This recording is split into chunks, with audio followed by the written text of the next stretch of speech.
I'm Kennedy Wells, 39 years old, Chief Strategy Officer at a major media corporation headquartered in New York. My life used to be something people envied. A luxurious penthouse in Manhattan, a schedule filled with international business trips, and a husband so perfect he made my colleagues green with envy. I met Matthew at a public health symposium at Stanford during our senior year. He was the standout medical student of his class, praised by professors as someone destined to bring honor to whichever hospital was lucky enough to have him.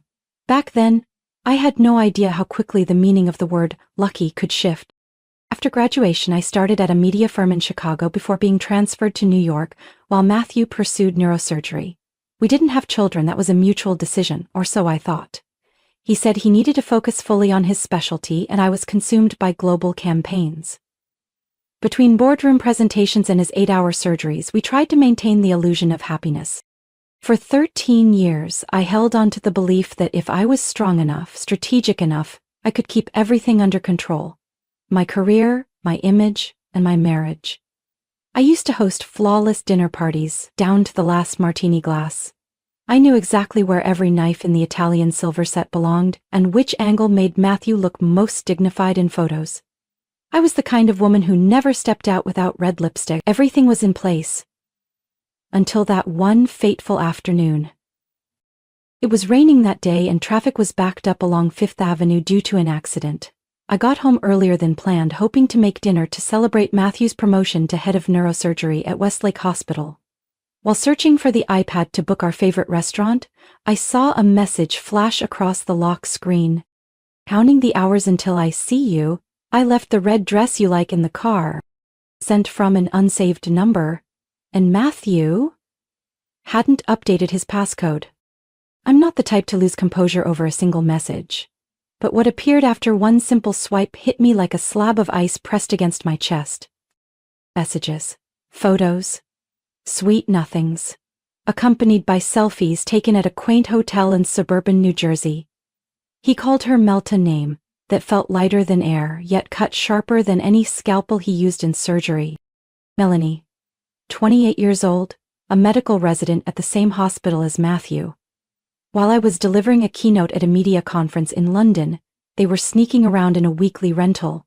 While I was defending a quarterly budget in front of the board, they were trading nude photos and whispering plans to move in together after Matthew's divorce. It wasn't the betrayal that broke me.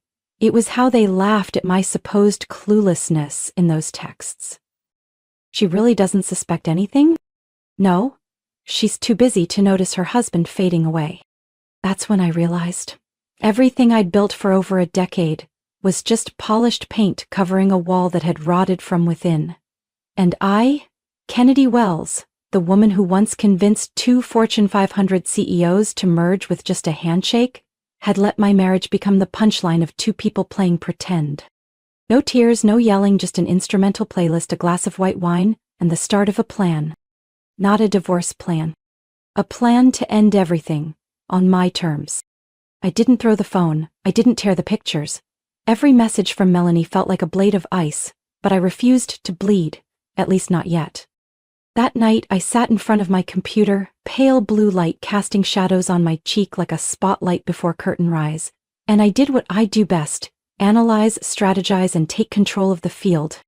3 days later, I called Julian Myers, a private investigator who once worked with our legal department during a campaign plagiarism case. He wasn't the type to ask pointless questions or write lengthy reports. I simply said, "Matthew Wells, Melanie Carter, I need everything." Julian didn't ask why. In his world, reasons are a luxury. During the first week, I acted like nothing had changed.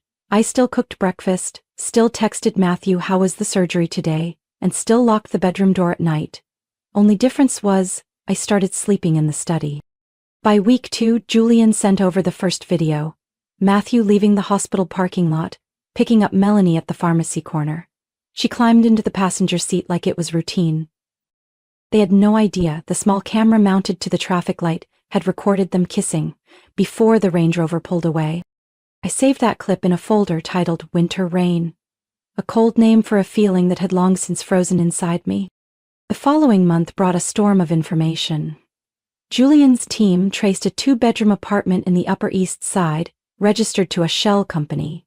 That company was incorporated by Matthew last year, around the time he started traveling more. Hotel bills. Badge scan logs from the hospital. Oddly overlapping shift schedules. Everything started fitting together like a puzzle only I could solve. But what I didn't expect was what I found in the thick file Julian dropped off. Thicker than any media contract I'd handled in 17 years. Inside was a series of insurance claims for neurosurgical procedures Matthew had performed himself.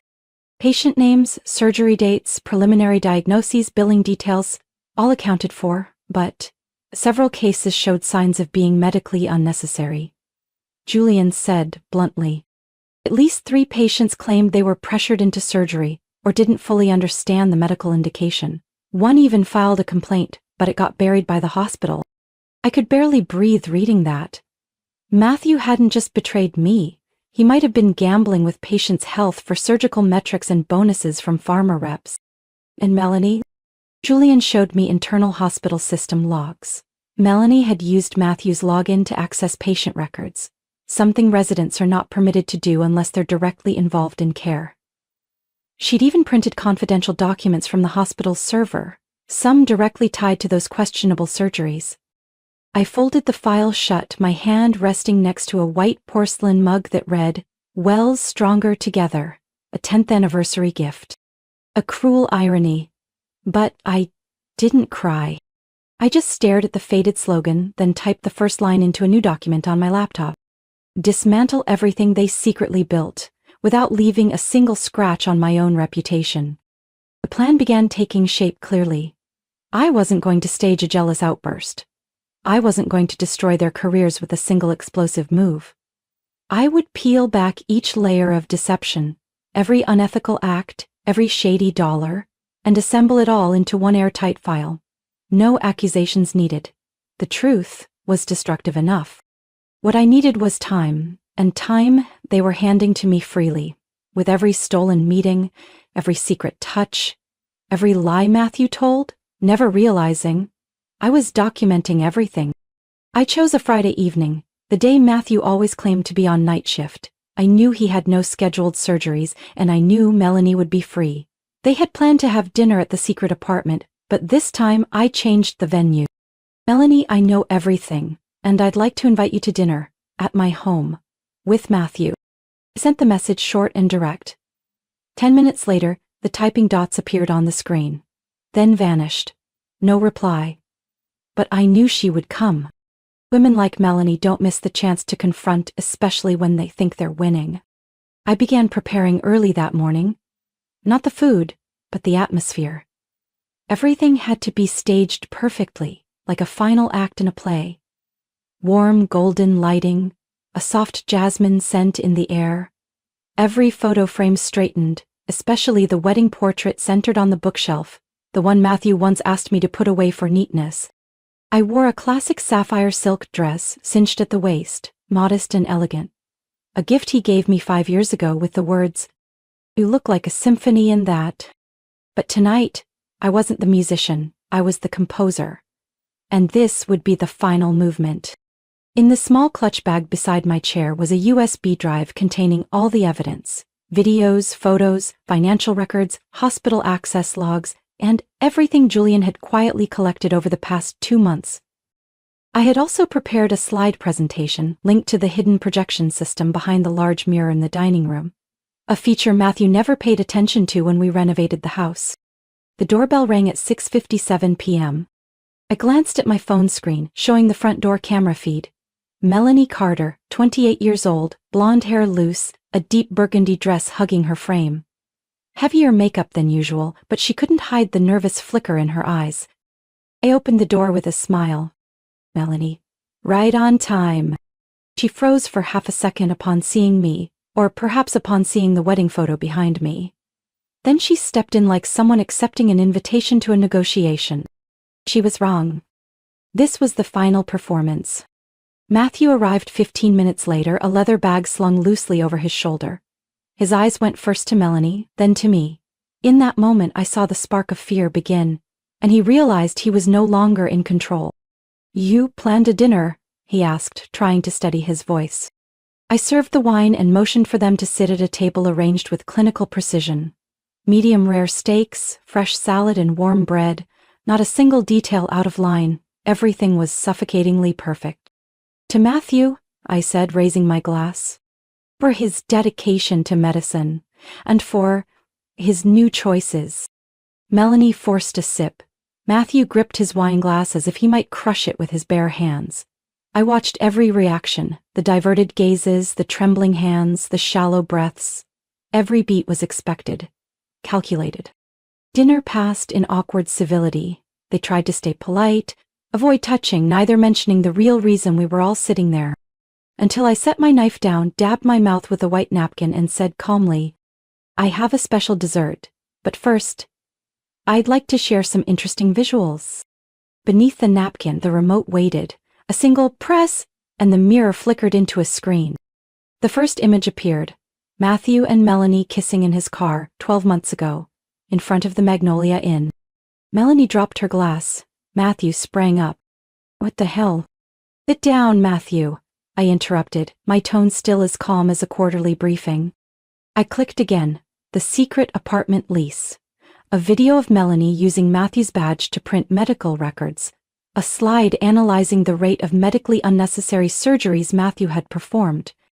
Each piece of evidence was a surgical strike. No blood, but no healing either. Finally, I opened the last file, resolutions. Inside were copies of the divorce filing, the property division terms based on sustained infidelity, and the packets already sent to the State Medical Investigation Board. I wasn't threatening them, I was stating facts. Melanie went pale, Matthew lowered his head. And I, after months of silence, poured myself a fresh glass of wine and sipped it like I was uncorking a new chapter of my life. The smart mirror cast a cold light across their stunned faces. They sat frozen, eyes locked on the screen like hypnotized subjects. But I knew. They were calculating, plotting exits, rehearsing denials. What they didn't know was that I had blocked every possible door weeks ago. I rose slowly, wine glass in hand, eyes locked on Matthew. "You know I hate mess," I said, my voice as light as an autumn breeze. "So I organized everything, my way." The next slide appeared. A chart of Matthew's surgeries over the past 2 years, with the anomalies highlighted. Surgeries scheduled too close together, identical diagnoses with completely different clinical outcomes. Melanie let out a shaky breath, her eyes darting. "I sent this chart to an independent medical consultant," I said, walking slowly toward the table. She confirmed at least 7 surgeries were unnecessary, and in 4 of them the patients suffered long-term complications. I pressed the button, medical records appeared on screen. These were real people, with names, faces, families. Not numbers. Not props for Matthew to inflate his professional stats. "And here's my favorite part," I said, clicking to the next slide. Photos of Matthew accepting envelopes from a pharmaceutical rep in the lobby of the Fairmont Hotel on 3 separate nights. "They called it clinical research support," I said with a cold smile. "I call it bribery." Matthew said nothing, his fingers clenched around the chair, knuckles bone white. Melanie, in contrast, began to panic for real. She lunged toward the table. "You're making this up, you don't have any legal proof." I raised an eyebrow. "Oh, I do, and more than that." From my purse, I pulled out 2 envelopes, one thick, one thinner, but no less important. I placed the thicker one in front of Matthew. "Divorce papers," I said. "Signed, notarized, and filed this morning. I'm keeping this apartment, the Aspen vacation house, both vehicles, and 60% of the assets I proved were earned through my own labor. And this one?" I placed the smaller envelope in front of Melanie. "Your temporary resignation from Westlake Hospital, along with the HR acceptance letter. If you don't sign tonight, I'll forward the full report of your unauthorized patient record access to the National Ethics Board." She shot up from her seat. "You can't force me, I didn't do anything wrong." I looked her in the eye. "You used Matthew's login to access records for 3 patients outside your assigned care. I have system logs, I have screenshots, I even have video from the internal security camera you didn't know was tracking internal access." Melanie trembled. She turned to Matthew. "You told me I was safe." Matthew no longer looked like the top-peer neurosurgeon. His head dropped, no defense left to give. I stood without another word and tapped a button on my phone. Within seconds, both their phones began buzzing non-stop, messages, alerts, emails from anonymous sources. Files had been sent to the state medical board, insurance companies, and a group of independent medical journalists. I checked my watch. In about 12 minutes, I said, Dr. Kristen Layton will receive the full dossier on Matthew from me. And she's not someone who delays escalation. Matthew stepped forward, his eyes wild. Kennedy, can we talk? Just us. 13 years can't end like this. I tilted my head. It's not ending like this, Matthew. I walked over to the wine bar, poured another glass, and set it beside my laptop. It's ending exactly the way you planned it. The only difference is, this time, I'm the one who planned it. Melanie looked like she might collapse. She slumped into a chair, hand covering her mouth, eyes wide with disbelief. I returned to my chair, sipped quietly, and set the glass beside the open laptop. On the screen behind me, the final slide of the presentation remained, a list of every violation from Matthew's surgeries, and an image of Melanie sneaking printed files from the hospital terminal. I reopened my phone. One touch activated the full system I had pre-programmed. Within 3 seconds, both Matthew's and Melanie's phones buzzed violently. Messages, emails, banking alerts, a flood of notifications lit up their screens. The glow highlighted Matthew's pale face. Primary account frozen due to a federal investigation.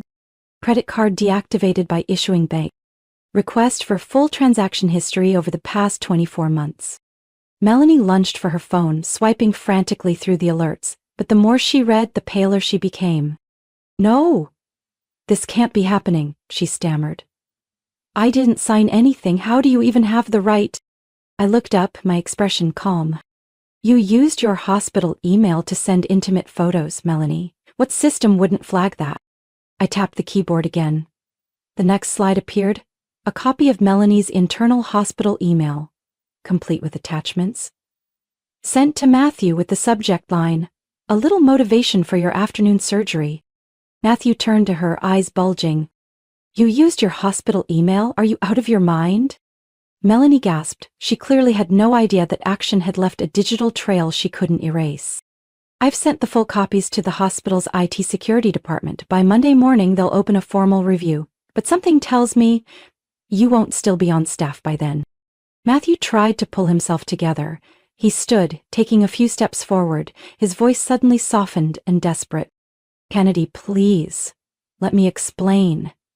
We used to be a team, a partnership. This can be fixed. I was wrong, I admit it, but I cut him off, my voice firm and quiet.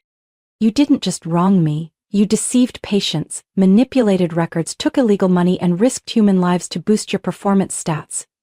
This isn't about us anymore. This is a crime. His jaw clenched, but I wasn't done yet.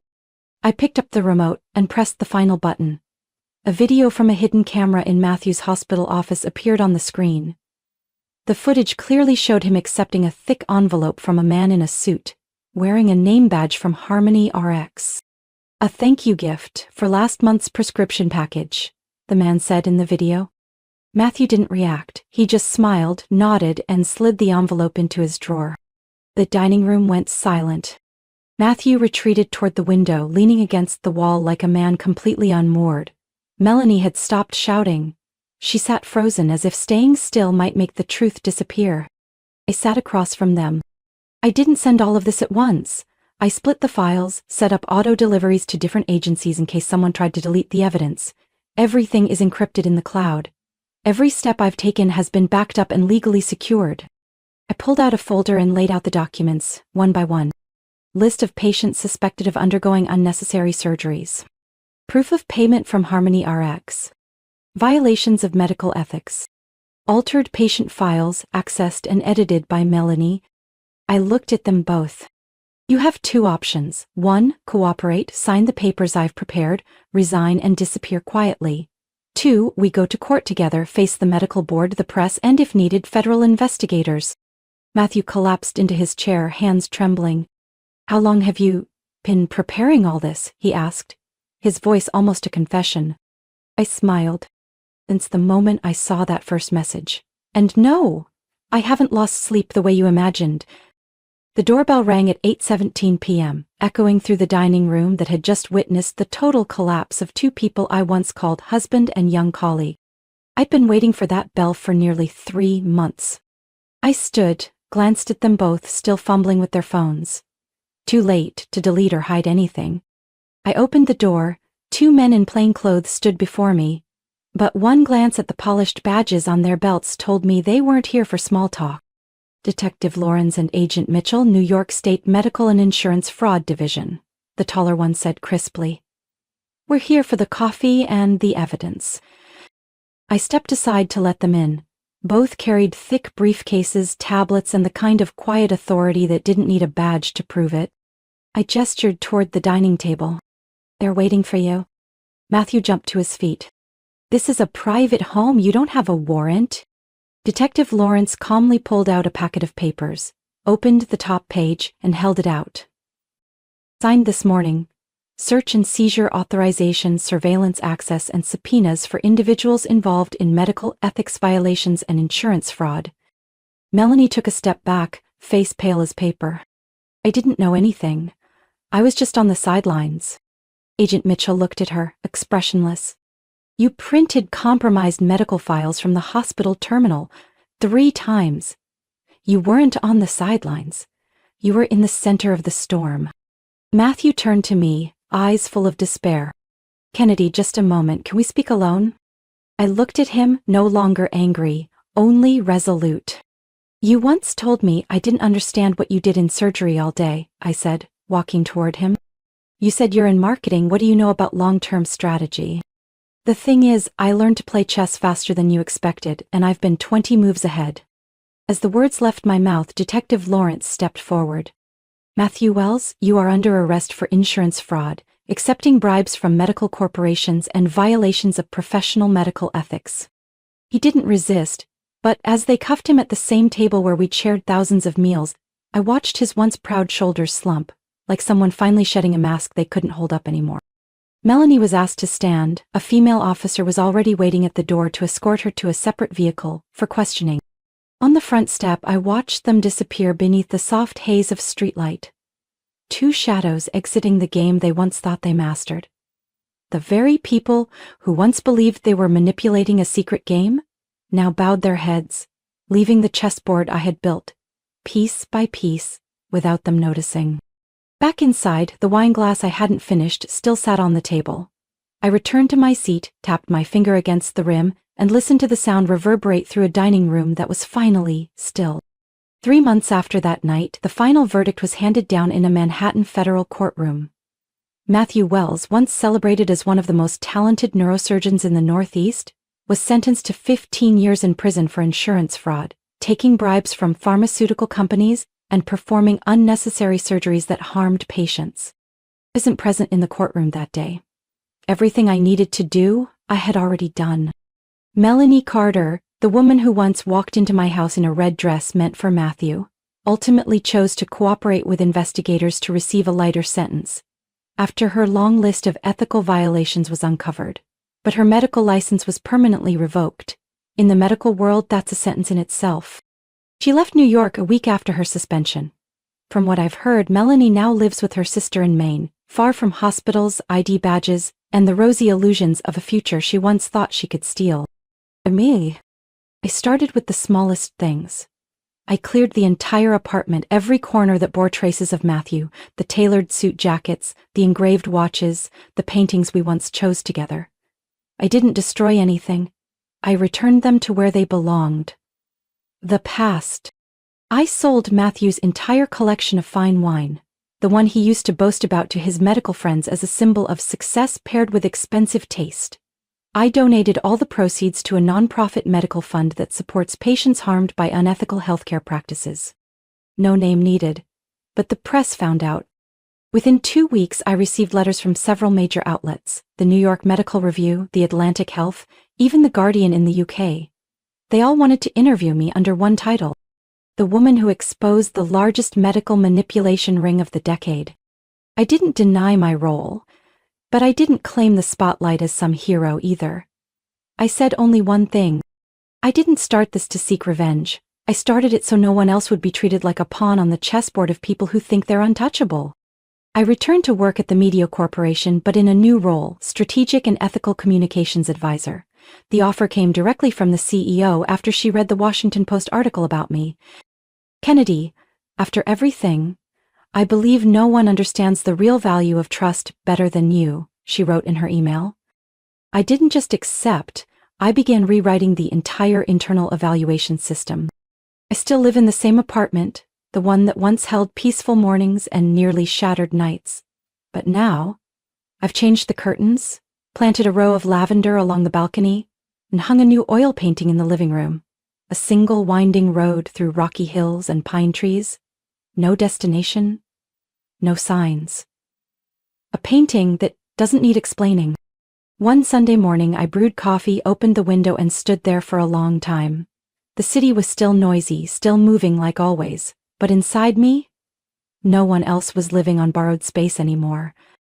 3 months ago I was a betrayed wife, a woman standing at the edge of collapse listening to laughter behind her back. Now I am the woman who turned pain into power, truth into weaponry, and the silence that once swallowed me whole into a voice that can no longer be ignored.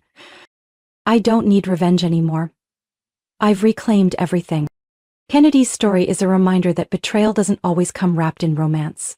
It often hides in power, prestige, and greed. But in the moment of deepest collapse, a woman with strength can rise, using intellect, resilience, and dignity to reclaim justice. In real life, that message still rings true. Never underestimate a woman in silence. Sometimes, silence is where she's building a strategy to change everything. What do you think about Kennedy's choices and her journey? Share your thoughts below. And don't forget to follow the channel for more powerful stories about life, family, and the lessons that shape us.